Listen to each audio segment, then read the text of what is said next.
The camp had been set up by the government in conjunction with IOM, and the families had been moving on a daily basis from the area of the Tokomakosi Dam to the camp. The camp was so huge, and with maybe 15 to 20,000 people there, that there was a range of different shelters that had been provided to the camp. Some people were living in some shelters from IOM, but there was a huge majority of people that had nothing and that were living under constructed shelters from tarpaulins, black plastic sheeting, scarves or towels.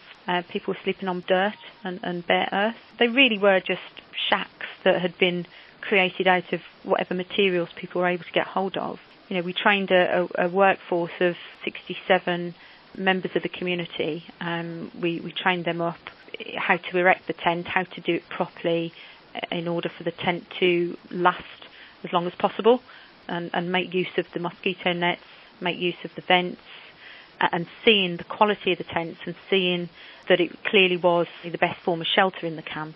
Seeing the landscape just transformed really from very arid, very dry conditions with plastic shelters, with corrugated tin, to literally a dome city almost, ShelterBox tents everywhere. It was quite unbelievable really, and really quite moving.